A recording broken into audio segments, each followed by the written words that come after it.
Welcome to tonight's Tanya class.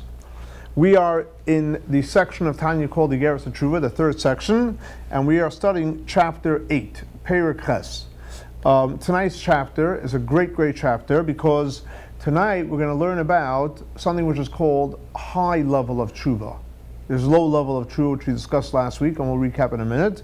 And then there's something which is called the high level of Teshuva, and obviously we all want the high stuff, right? We want to be on a high, a spiritual high. So we're going to learn today about the high level of Teshuva, which in short, what is the high level of Teshuva? Studying Torah with passion. Or in the words of Kabbalah and Zohar, studying Torah with dechilu or rechimu, which refers to ava and yira, and that is high level of Teshuva. Now obviously that's the goal. We have to get there. The question is, how do we get to the high level of Teshuva? So the Alter Rebbe begins chapter 8, and he starts off by telling us that in the last chapter of Tanya, chapter 7, the Alter Rebbe explained to us, and he taught us that how does one come to Teshuva? And again, last week was low level of Teshuva. How does one come to Teshuva? When a person meditates on the fact that our Neshama, which is a part of God, unfortunately went down and sinned, and the Neshama, which is a part of God, which is in this world, when you sin, you're taking your Neshama, your godly soul, with you down to the place of sinning. And when you go down to sin, who comes with you? Right, we have it with the string. You're pulling God with you. So when you go down, God goes down. So when a person meditates on the fact that, oh my gosh, when I sinned, when I did something I shouldn't be doing, or I didn't do something I could have done, and there's two ways of sin. One is you transgress a negative precept, and the second one is when you have an opportunity to do a mitzvah and you don't do the mitzvah, guess what? You're pulling God down with you. Now when you do that, oh my gosh, that doesn't feel great. So last week we learned in chapter 7 that when a person thinks about that, and a person decides he's not sinning anymore, so he returns the hey, which is referring to God's name, and the Yud-Heh-Vov-Heh, the last letter of God's name, you return the hey back to its source. That is, so to speak, the low level of Teshuva, which you hush of hey, you're taking the second hey, and you're returning it back to the place where it belongs. Now, that's what he spoke about last week.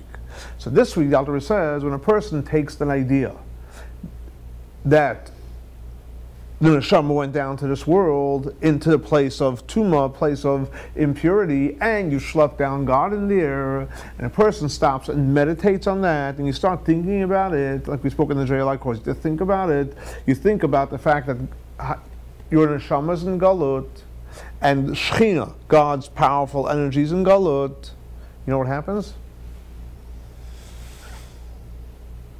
You say, oh my gosh, it's terrible. And you open your heart, and you talk to God from the depth of your hearts, and you ask God, oh my gosh, I did this terrible thing. And it was a simple analogy, it's very simple. Let's say you have a very expensive white shirt, silk shirt, well, maybe made out of very fine material, and it's very expensive and very fine, and you get it dirty. So you can get it dirty, and all right, if you're a kid, when a kid gets a shirt dirty, he's happy if it's clean or dirty. It doesn't make a difference, right? He's happy.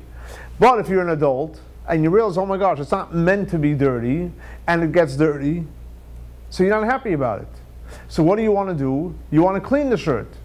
Now, in order to clean the shirt, the first thing you have to realize that it's dirty, and it has to bother you that it's dirty.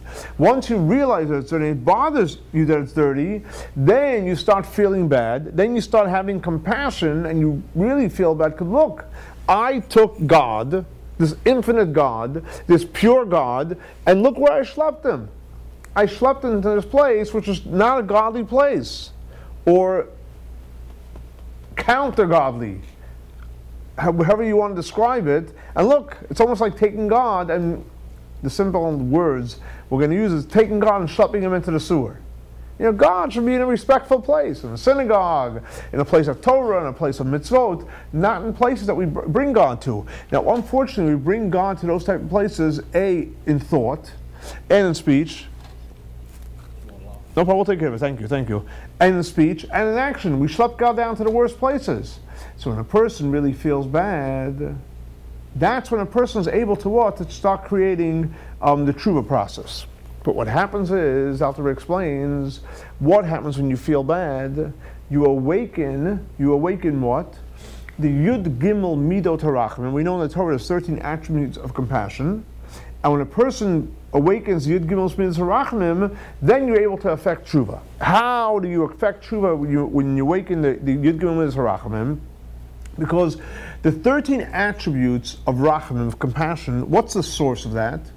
The source comes from the Ratzon העליון, which is the will of Hashem, the highest part in the 10 sefirot, because we have, starting from the bottom, you have the emotions, you have the intellect, and the highest level is Ratzon. So the 13 attributes come from where? From the place of Ratzon. So you awaken the Ratzon העליון, which awakens the Yud Gimel Midot HaRachman. What's the source of the Ratzon העליון?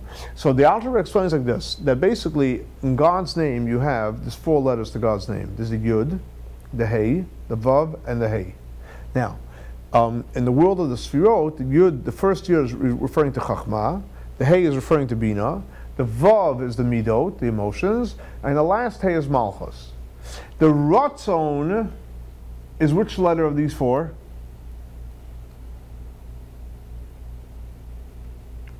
It's not the bottom Hey, because that's Malchut, right? It's not the Vav, because that's the Midot, that's the emotions. It's not the top Hey, which is Bina, and it's not the top Yud, which is Chachma. But everything is in the 4 letters of God's name. So which letter is it? And the answer is it's the actual top of the Yud.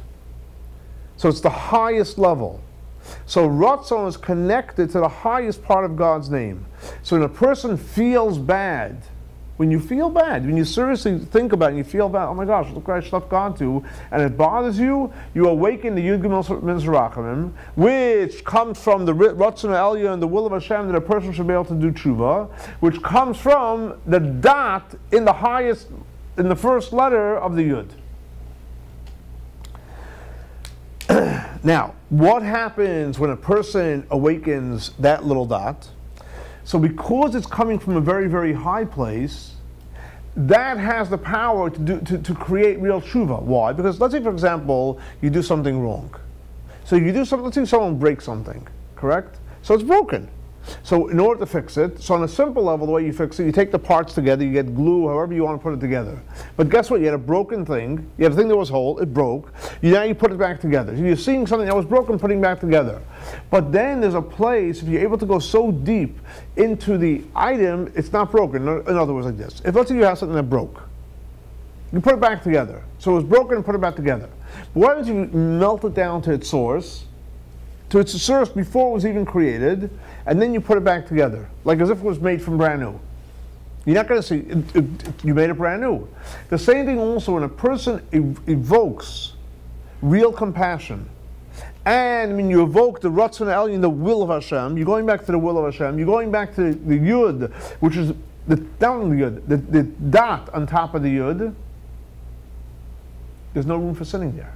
And that creates real Teshuva, and that actually cleanses any sin. Not only that, when a person does real Teshuva, from a level where you reach the Yud, it even provides Teshuva, atonement for intentional sins. Even if someone did something intentionally, which is very, very hard to do Teshuva, but if you're able to reach the real compassion, you're able to reach the deepest places. You can even provide atonement for someone that sinned intentionally. Now, what happens when a person does that? So we learned last week that what happens when a person sins? When a person sins, it means you're disconnecting yourself from God. So how do you live? If you're disconnecting from God, so where are you breathing from? So we explained last week that you're breathing from the Kelipah Sitra Achra. But what is when a person does Teshuva? You're reconnecting back to where? To the infinite part of God, and you don't get your life force from Kelipah Sitra Achra. So Teshuva will take you to the place where you go back to the original source. Now, so in other words, like this. So when a person does Teshuva, there's two parts to Teshuva. In other words, like this. What happens before a person sins? You are one with God. When a person sins, you disconnect from God. Now you're disconnected. So the first part of Teshuva is, since you sinned, you basically soiled your clothing, you soiled the relationship. So the first part obviously has to clean up the mess. You got to clean up the mess. That's step number one. So the first level of Teshuva is you feel bad for what you did. it bothers you. You draw down the Igeret Sitra Achra, you draw down from the Ratzon העליון, you draw down from this little dot from the Yud, and that cleans up the mess. But that only brings you back to square one. And that's great. Listen, if you only did that, that's wonderful. But the goal is it should be better than before. So how is it better than before? So the way you create better than before, not only are you cleaning up the mess, but now you actually want to create a fire relationship with God, and you want to be united with God, and you want to be connected with God on a very, very deep level. In other words, like this. The Alter explains as follows. There's a verse in Psalms that King David says like this. He says that when a person wants to connect to God, when you got disconnected, so he says there's 4 levels. One level is sur mira. I'll say it in English, in Hebrew I'll translate, sur mira, which literally means going away from evil. Then he says asay toiv, to do good. And then there's bakes shalom, that means you're searching for peace. V'rotfeyu, and you are running and pursuing God. So the Alter explains what are the 4 levels. So he explains it on 3 levels. One is in relation to God's name, Yud-Heh-Vov-Heh, B in the Sfirot, and C in the process. So in other words, like this. Let's look at God's name. The first letter is Yud, second letter is Hey, the third letter is Vav, and the last letter is Hey. Sur Mira means after a person's sinning, you want to start doing Teshuva. So there's 4 levels to Teshuva. Two levels in Teshuva Tata. That means low level of Teshuva. In the low level, there's a high level of Teshuva, and then there's a high level of Teshuva. In there, there's also 2 levels of high Teshuva. So the lowest level, and there's a level. Listen, any level is good, but the lowest level of Teshuva is Sur Mira. I'm not doing anything anymore bad. I'm not doing anything bad. I don't want to be disconnected from God. I'm not going to do anything bad. What level in the 4 letters of God's name is it? It's the lowest Hey, the last Hey. What do you judge as bad?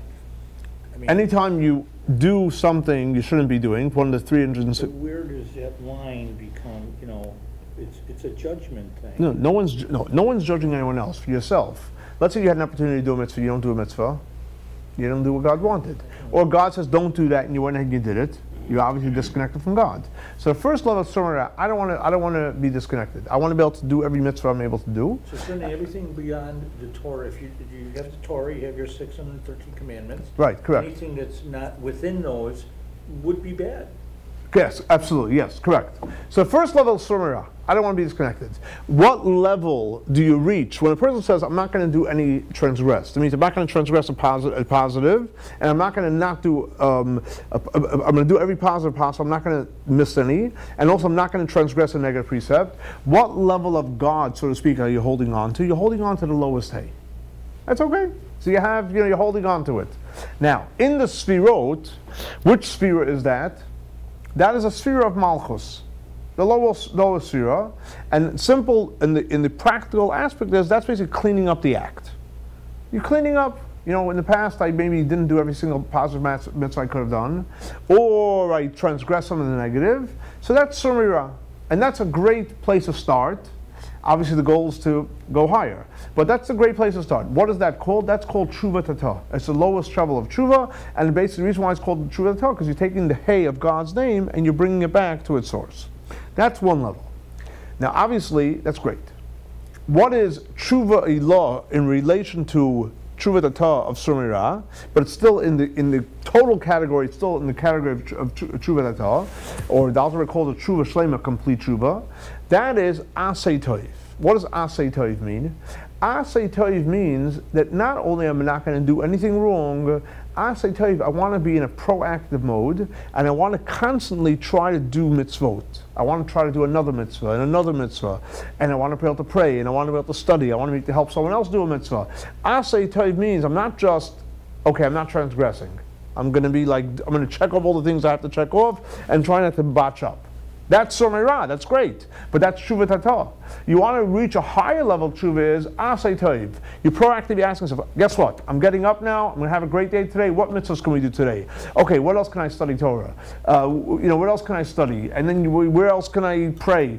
All right, what can I do to help someone else, and so on and so forth. So Asay Toiv is proactively trying to grow in your Judaism. That's what Asay Toiv is. Now, when there's Asay Toiv, what happens is, which letter of God's name is that? We're going from the bottom to the top. Which letter is that? Vav. The Vav. Very good. The letter Vav. What does the Vav resemble in the chart of the Sfirot? The Hey was Malchus. So if you're climbing up, what does the Vav resemble? Yesod, very good. And it's also the emotions. In other words, when a person puts himself into the Vav category, you know what he's doing now? Now he's starting to live. Now he's starting to live. Why? Because let's pray, let's study, let's do another mitzvah. You're not falling asleep. You're alive. You're activated. How do you do that? When you ask yourself one simple question, Asay Toiv, what else good can I do right now? Let's study a little more Torah, let's do another mitzvah, etc. So the minute you ask yourself, what else can I do good now?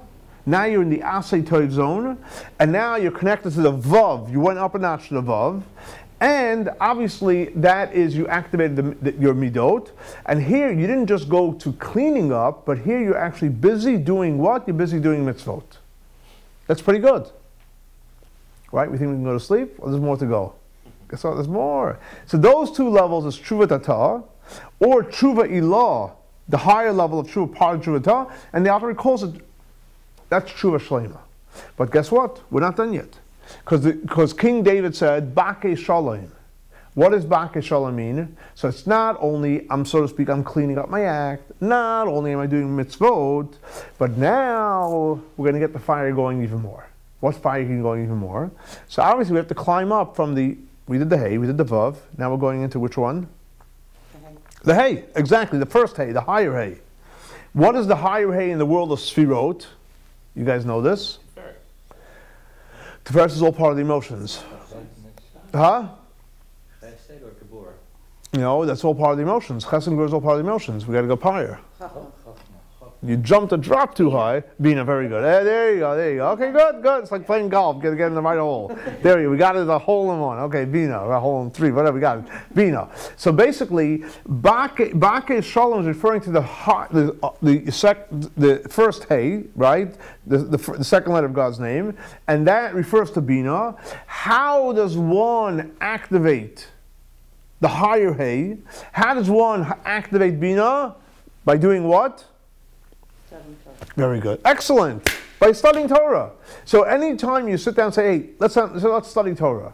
And you sit down and you study Torah, whether it's Tanya, whether it's Chumash, whether it's the JLI courses that are Torah-based, etc., with the verses from the Torah and so on and so forth, from the Talmud. When you're studying Torah, guess what is lighting up? The Hey, the higher Hey of God's name. Your Bina. Think about it. When you're studying Torah, what are you doing? You're using your Bina, you're using your brain, and you're discussing it, and you're studying it, etc. When a person studies Torah, now already that is like, not only, think about it, not only you're just, you're cleaning up your action, not only you're doing a mitzvah, which is getting your emotions excited, but you're actually using your highest gifts that you have, which is your Bina, your intellect, and through that you're connecting to God.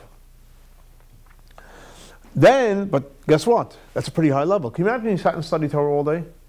Every free moment. Obviously, if you have responsibilities, you have responsibilities. But if you basically used every single free moment, free means it's a moment that you don't have any specific obligation you have to do, whether it's working or taking care of your home, your kids, or your family, your spouse, whatever it may be. So if you study Torah every minute, wow, that's a pretty high level.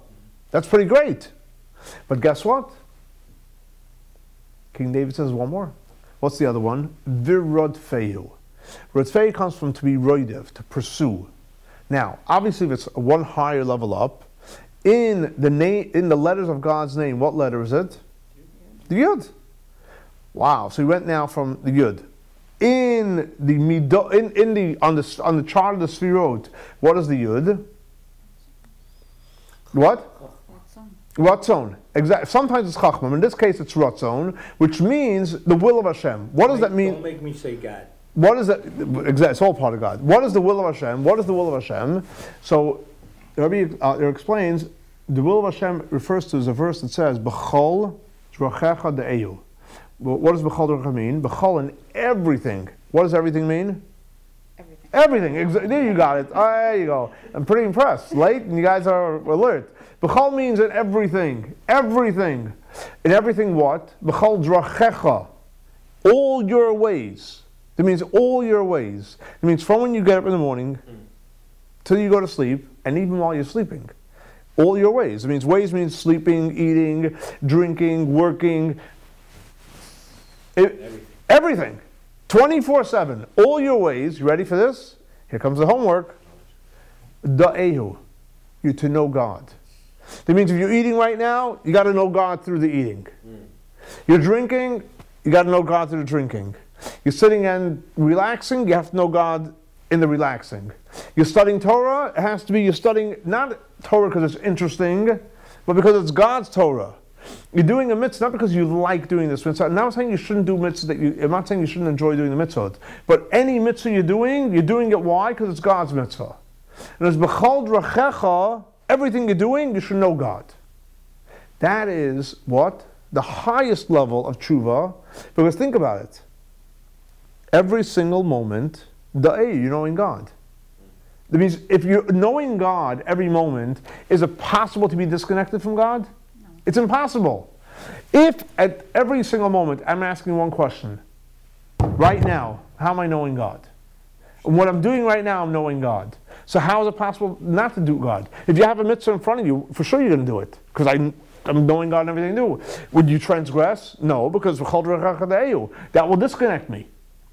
So when a person is living on that level, now you're really, really living.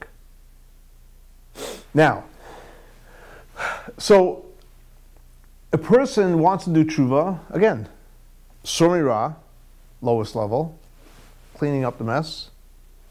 Then asay toiv, doing mitzvot, that's great, right? Doing another mitzvah. Then there's studying Torah. And then there's b'chol drachecha, everything to do, knowing God. But then the Alter Rebbe says there's even a higher level of tshuva. What's a higher level of tshuva? That basically you can study Torah and you can do mitzvot. And again, obviously you're doing God's mitzvah. You're studying God's Torah. But what happens is when you're studying Torah and you're doing mitzvot and you're studying God's, but there's still a human being. I am studying God's Torah. I am doing this mitzvah. And again, it's a level. So I'm not saying if you're holding in that level, do it. But the problem is, the reason why it's not the highest, because who's doing it all? I am. The I even comes first. I am studying Torah. Not Torah I study, right? Study I. I am doing the mitzvah. So again, true, it's God's mitzvah and it's beautiful, you'll get reward for it and everything. But the problem is there's the I. What's the highest level of, what's the highest level? The highest level we know is studying Torah is higher than doing mitzvot. But not that you're studying Torah because you enjoy studying Torah, but you're studying Torah with awe and love for God. That means when you're studying, you feel, there's no me. Wow, this is what God is saying. This is what God's teaching me. Now that's the highest level of tshuva. So the highest level of tshuva is when you're studying Torah, not because you enjoy it, and I'm not saying you shouldn't enjoy it, but you're not studying for that reason. You're studying Torah because it's God's Torah, and you're excited and you're happy to study God's Torah. And what's interesting is, the Alter Rebbe brings down a nice piece of Kabbalah, and he says like this, that, how do you study Torah? What did you say before? How do you study Torah? With Bina, right? And Bina. So that says that Bina is actually made up of two words. Which two words is Bina made up of? Bina. Good, yeah, huh? You ready? It's very simple, you'll see it. Well, Bina is made up of four letters, Beis, Yud, Nun, Hey. So if you give a look in those words, I'm going to pull out two letters, Beis and Nun, which spells Ben, a son. What are you left with? Yud, K. Mm-hmm. Right? Okay. Not the first two, Beis. The first and the third letters, Ben, the son of Yud-K. Wow. Think about that. What is Yud-K? Yud-K is Chachma and Bina. The Yud and the Hey is Chachma and Bina. So when a person basically studies Torah with his Chachma and Bina, you produce a child. What child is that? What does the intellect? Which children do intellect produce? What does the intellect produce? Emotions. When you meditate, you get excited. The more you meditate on God, you get excited. So the ultimate of Bina is, then you produce a child, you produce emotion coming from the Yud-K. So in other words, the highest level of Teshuva is when a person sits and studies Torah, using his Chachma and his Bina, right? You get the idea, you develop it, and you think about it, and all of a sudden you go, oh my gosh, it's exciting, right? Because you're studying Torah. Ben, Yud-K. When the Yud-K produces the Ben, or the Ben is produced from the Yud-K. That is the highest level, what? Of Teshuva. Now, and that's why the Alter Rebbe explains that somebody, let's say for example, someone's on the level of a tzaddik. Notice he was, from when he was born, he was like born, so to speak, and he studies Torah and he does mitzvot and everything, right? So because he's so to speak in the zone, he's in the zone. So and it's a great zone to be. Everything is great. There's no judgment, but the point is there's no really passion and excitement there. It's like, you know, living on a conveyor belt or living on autopilot. So when you're living on autopilot, yeah, it's beautiful. It's a nice ride, autopilot. But you know what happens on autopilot? It's boring. Very good. It's boring. Where's the excitement in autopilot? However, but what happens when you're not in autopilot, but when the road is, so to speak, bumpy, and you veered off a little bit, and you know what it tastes like, so to speak, to sin, and to, so to speak, go against God, you know what happens all of a sudden? Then you say, oh my gosh, no, I don't want that life. I don't want that life. I don't want the empty life. I don't want the life that my emotions and my all my ideas run my life, and today it's up and tomorrow it's down, and no, I don't want it about me. You know what I want? That didn't work. I want a real life. I want a happy life. And I know now what a happy life is. I know a happy life is not a selfish life. I know a happy life is a life that I'm doing what God wants. And when a person puts himself in that zone, and the Hebrew word is called a Baal Tshuva. Baal Tshuva means a person does Tshuva. So I don't want to live the life where I'm doing what I want, or not what God wants. That person could reach even much higher levels than a tzaddik. Why? Because he can really, really activate his love for God. So in other words, chapter 8, Perek Tanya, in Igeret is extremely powerful, because chapter 8, Perek teaches us how we can go from low level of tshuva, which is a great place to start, but really to reach high level of tshuva. And it's very, very simple. You want to reach the highest level of tshuva? Okay, obviously there's a level of doing mitzvot with excitement, etc. But the highest is studying Torah with compassion. That puts you into a whole different zone. And when a person studies Torah with compassion, that's the highest level of tshuva.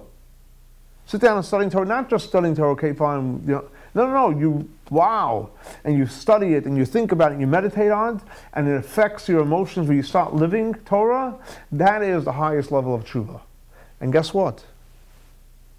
It might be hard sometimes to study Torah, it's a commitment, but it can reach you to the greatest places. And as we learned in this chapter, Tanya, when a person studies Torah with compassion, guess what? There's no room for anything else. And up to the point that every single place, every single moment, every single thing you're doing, and every time and place, you're knowing God. I mean, the truth is, it happens to be the greatest freedom, and it's really the greatest joy to be able to live on that type of a level. You're totally one with God always, you're totally alive, and you're living a great and a happy life.